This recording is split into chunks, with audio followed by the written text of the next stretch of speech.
because the drawing is so simple, and it almost doesn't look like them unless it's done simple, they try to keep the advertising very simple, and they kind of get that. Christmas Story was also supposed to be a very simple story. If anything, it's very much focusing on the commercialism and how it's like, you know, that's okay. It's okay to have a little bit of it, and let kids be kids, and it's kind of like the Cat in the Hat of Christmas specials. You can have the animated one, not the live action. We don't speak of that. And I think for me, because it's dying down a bit, but you still see this Christmas Story stuff everywhere, and it feels phony. It feels like instead of sort of going to, hey, isn't this kind of fun, isn't this kind of neat, it feels plastered on everything, and it feels a little too commercial. And I think the magic of that special is that while commercialism is definitely addressed and they have fun with it, it never quite goes too far. They still keep it that this is a real little kid. And the kid, to me, like, when he cried, my favorite scenes in those, it sounds weird, but it's like when the kids cry, because it feels like they're really crying. It does feel like the movie Cry, where it's just like, and the one single tear comes down. Like, they're really crying like real kids, and they're laughing like real kids. Yes. The part I like best, because I can relate to, is when the mom gets the smaller son who dresses all up in these clothes. Oh yeah. I can't put my arms down. We had snow that you guys don't know anything about in Chicago area. About inches feet, and my mom would put full snowsuits and everything, and just like that, and then you put your arms down. Yeah. No, I fell in the snow to make a snow angel, and you couldn't get up. If you come from a large enough family, everybody's had that brother or sister that has that voice. I can't get up.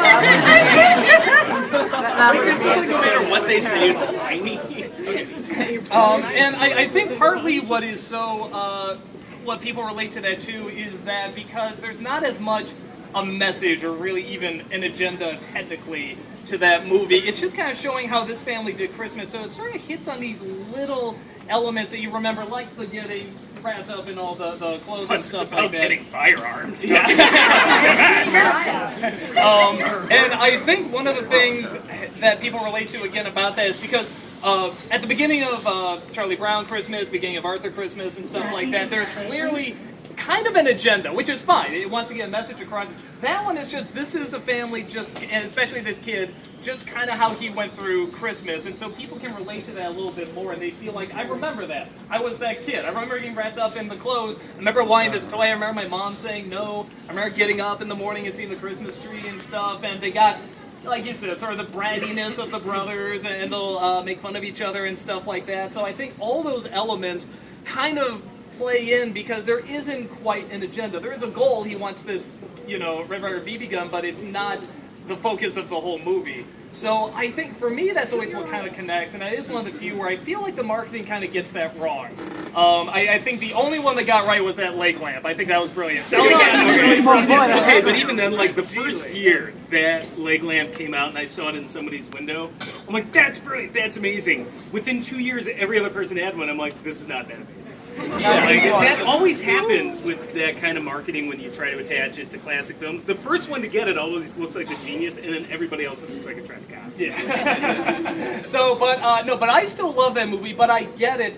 Hype can really damage, again, kind of any film or any special or anything, because you get an idea what it's going to be, and that's going to blow you away. But sometimes they don't work that way. They kind of sneak in there. Without you even realizing. You don't even realize it's great until years later, and you keep coming back to it. But see, sometimes, like National Lampoon's Christmas Vacation. Oh, yeah. The sweaters, the moose mugs. I'm just like, I like that marketing just because that film's just so goofy to begin with that I kind of want the moose eggnog. No, well, I think they sell them now. Yeah, they do. They do. I'm getting that for Christmas. I get that for Christmas. Spoiler. Actually, honestly, it sounds weird, but that's like my favorite Christmas special. Always kind of changes. That's always like the top three is National Lampoon's Christmas Vacation because in many respects.